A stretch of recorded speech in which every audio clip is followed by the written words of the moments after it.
Hello. So today's live is actually a bit of a chat. And as people jump on, I will explain a bit more about what I'm talking about. So welcome people that are jumping on. I started off by saying today's live is actually a bit more of a chat. And so any comments, questions that you want, please send them through. When I schedule a live, my title can only be so many characters. So I put like struggling to build or struggling after weight loss surgery, I think, or struggling to build healthy habits after weight loss surgery. And I wanted to talk about just because you maybe struggled to build healthy habits before having bariatric surgery doesn't mean you can't after. And also it's a bit of a pep talk today, a bit of a chat, because so many people, and let's just say women, because I mainly work with women, so many women, and you can tell me if you relate to this, you come into your weight loss surgery journey really battle worn. You've dieted for years and you don't have a lot of self-belief always. And this is what I've experienced with so many clients, not a lot of self-belief that they want it to work, they are really trying, but there's always that, oh, I have failed before. So does anyone relate to this? Anyone that's jumped on, and thank you everyone for jumping on. I'm talking about just because you struggle to build healthy habits before your surgery doesn't mean you can't after. And I'm just going to talk about a few things related to that. So it's a bit of a pep talk, it's a bit of a chat. Someone's put, yeah, that's a fear. So I have worked with so many women over the years that have dieted for so many years and are really quite exhausted from it. Someone's put, yeah, I'm a year post-op and I lost 80 pounds, but I seem to have stopped losing. Well, that's not uncommon. In so many words, weight loss will slow down and stop. I suppose you may share, are you close to your goal weight, or pounds is a great amount to lose? It really just depends. It's very individual, the amount you can lose. So you spent years dieting, you doubt your ability to really be successful, but I want to talk about, I suppose this is a bit of a mindset chat as well. I want you to ask yourself, are you still using the tool of your surgery? And I've started talking a lot about using the tool of your bariatric surgery because so many people I talk to and I start working with, they can eat a bit more over time and they feel that their tool's gone. But actually, when we get back, we get right into it and we really start listening to the body and the body sensations, hunger and fullness cues, that the tool of surgery is still working. And that's the wonderful thing about bariatric surgery is it helps support the behaviour change after your surgery.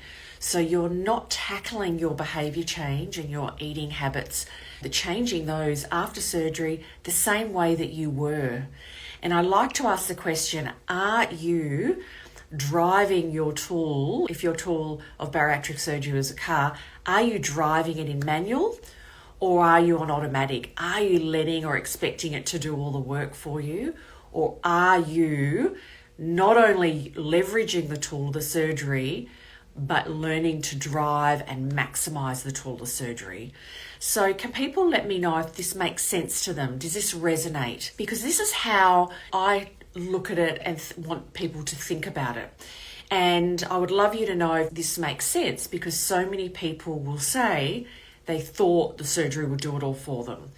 And often in the early days, it does a lot of that heavy lifting for you. But if you don't learn to drive it, don't learn to really listen to the body, how to eat, what to eat, all of those things, then you get to a certain point and you have to learn to drive it later. And it's harder to learn to drive your tool and leverage it later. So someone I am Springbound had a lap band put in 2005, had a revision because of a hole in the tubing. Ooh. Then again 2 years later because of port, neither of which was my fault. Lost 150 pounds in 8 months. So that's amazing. So that is, you have really been through a lot there. So thank you so much for sharing. I don't know if that the comment went, oh, okay, continue to keep it off. The port issue came up. Revision 2012, no fluid.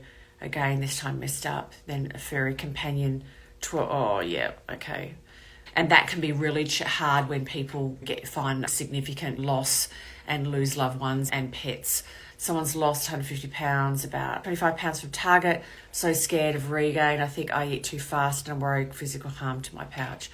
So that comment is a really typical and a wonderful comment for us to talk about, because you've done amazing, great weight loss, and you're close to your goal, being really scared about weight regain. And often people do have some awareness when I'm talking to them of some of the habits that they are worried that are, one, going to stop them from reaching their goal, but two, could lead to weight regain. And this, in some ways, a bit further down the track after your surgery, is where the hard work comes in. But learning techniques of how to slow yourself down and practicing them, practicing eating slowly, for example, for you, and I call it respecting the sleeve, respecting the pouch, and listening to your body, is a wonderful practice. It's easy to understand. It's much more challenging to do. Are you ever going to be perfect? No.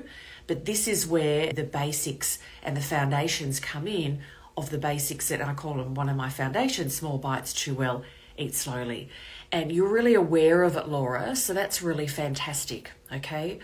And it comes down to having great strategies, environmental reminders, I call it, where we have things in our environment that remind us to eat slowly, things that help us eat slowly. This is in your case, and reminding you to listen to your body, your hunger and fullness cues. So you have to do better with my vehicle. Never did get with the protein, and I didn't want the rapid weight loss look, okay? So yeah, it is looking at, and I love, yes, your vehicle, your tool is off, they are there, it is there to still use. No matter where you are in your journey, it's about learning to use it and moving out of automatic into a manual. So protein is super key. And some people do get away in those early days with not really focusing too much on protein. They get by. But what happens, yes, they lose muscle, lean body mass. They do get more of a withered look. But learning how to leverage and increase your protein intake over time is super key when your appetite increases in time. So someone's put, I've gained 60 pounds in a year, and as of today, 3.5 pounds since November last year. I'm down go 141 pounds, 1050 for trying to get by. Yeah. So it sounds like you're doing really well, and it is very normal to regain some weight, and it's about coming back. Laura's put, have ADHD and get distracted when trying to eat slowly. Yes.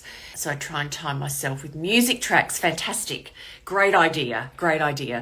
And Laura, that's a wonderful point. Everyone's really individual, and some things work for some people and other things work for other people. And ADHD, yes. And also if anyone's into or has done anything with meditation, and they call it the monkey mind. Our mind does not want to be quiet, does not want to be still, doesn't want to focus on one thing. It can be really challenging, and it jumps around. And yeah, there's a lot of different ways, and I love the music track because it makes it a bit more fun, and bringing enjoyment into your meals is wonderful. Sammy's put 4 months post-op and very challenging, do like slider foods and snacks, never met the water intake of protein. What do you suggest? I suggest you get support and go back to your centre if that support's still there to learn the basics. And so the basics are around nice regular meals, how to eat small bites, chew well, eat slowly. The star of each meal and snack to be protein, because that helps you reach your protein. When we have regular meals, we have a nice gap in between where you can work on fluid intake. And there are things you can do, I do with my clients, on how to set little goals through the day to meet your fluid intake. And learning these things in the early days is so wonderful for later. Life will push you off track at some point, no matter how motivated, no matter how focused, no matter how much you want your goals, life will push you off track. So it's about compassion, being aware, but really knowing the what to eat and how to eat in a lifestyle, in a self-care way, and you get those strategies to bring yourself back into the zone. Whatever those words, back on track, into the zone, okay? Now, Sammy, if you go back to your bariatric centre, there's not the support there, watch this space because I am so close to bringing out a new program. And I'm bringing out a new program called Bariatric Start Right. I think this is the first time I've ever mentioned it. It is weeks away. And I wanted to bring out a program for people to learn the foundations, learn the basics after weight loss surgery, the what to eat, the how to eat, at a price point that is a lot less than working with me one-on-one. Because I have a lot of people contact me and my one-on-one prices are not always achievable or possible for many people. So I've been working on this program. Not only do you get education, but you get support, and it is really around that foundational work, okay? Around learning the foundations. So even if you haven't learned it from day one, you can learn them. So watch this space. It may interest you, and if not, then please look somewhere else for support and education, okay? So someone's put diabetic, okay, diagnosed again. Yeah. Now then, I lost my weight, that again. So that's a real challenge as well when weight regain comes up and does affect your HbA1c. You have really dropped that, so really fantastic. So it is not just where you want to be, it is where have you come in that last period, like celebrating the wins that you've got because you've dropped it to 8.5 in December. So that's fantastic. Let me know if I haven't interpreted your message properly there. Do you think I could still utilise the bypass if I had the protein? Meat just makes me sick nowadays. You can utilise a bypass if you add protein. Yes. Look, there are so many wonderful sources of protein in the diet that are not meat, okay? And that is part of the work I do in the education I provide is expanding your high protein food list because some foods are going to sit well for some people and others aren't. And meats can not sit very well, especially if they're drier. So there are so many different ways of getting in protein, and they are animal-based protein and plant-based protein. And so, yes, we want to look at variety. A varied diet's a healthy diet, and also a varied diet's an enjoyable diet. So definitely. To piggyback on my comment, yeah, I'm always running around. I usually eat a heavier portion when I am hungry. Yeah, so we want to listen to our hunger and fullness cues, but the challenge after having weight loss surgery is your appetite's not always there, even when you do need it. So there's ways that I teach people on how to eat and how to space out intake to get you through that 2 to 3 hour mark, have another small meal, do listen to your body. If you get to the point where you're really hungry, you're actually people are prone to overeating, eating too quickly and overeating. So even if you are running around a lot and have a really active lifestyle, you can still get nice small meals and snacks in, even in that period. Sometimes that might have to be a liquid protein or a snack on the go, if that makes sense. Okay, so your HbA1c, okay, 6 weeks ago you went up to 11, okay, and you've started Ozempic, okay. Yeah.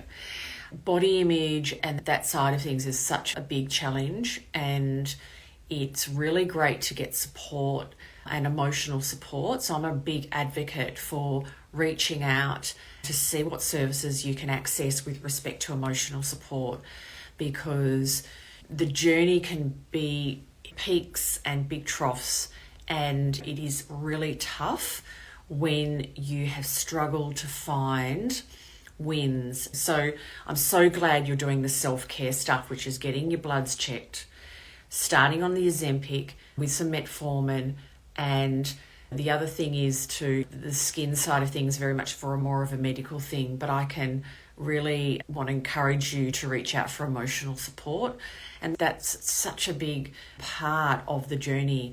And most people will say the emotional part of having bariatric surgery, or what comes out of that, is much more challenging than the physical. It sounds like you're really stepping into that self-care and taking control. So yeah, several times, 2000, I want to take but since I got 2 months ago. So great, yeah. Lovely. Okay, your surgeon met with groups of post-op patients every month at a restaurant. That's a wonderful idea. Sit around, have a look what you're eating. Yeah, that's a very unique way, but it's probably nice. You can sit around and ask your surgeon questions. So lovely. We might wrap this up. I'm just concerned about Reg 9, but last time I went, I fully expected it was going to be down. Yeah. So, but I'm so glad you're getting regular follow-ups. I interpreted correctly. Ideal chronic pain, anxiety. Yeah. Okay. You do see a psychiatrist. That's lovely. Good on you. You are so welcome. They are such common challenges and common things that people struggle with. So thank you so much for sharing. So today was, because I don't want to get on every week and do a training, I wanted to, I suppose, have a little bit of a pep talk and I do ask people, are you fully seeing your role in your journey post weight loss surgery? I'm really passionate about people learning the basics, learning tools and strategies, because when you learn how to get those basics right in the beginning, you have a tool kit, you have strategies, you have knowledge that you can pull out when things get tough later. And I'm really passionate about learning it, and also learning in a way that it's self-care, it's not another diet. And so watch this space. I'll be communicating more about, I'll be doing lots of communication when Bariatric Start Right is released, because I hope it's going to be of great interest and of great value to people. So thank you so much for listening. Thank you everyone for your time, and I will see you next week. Bye.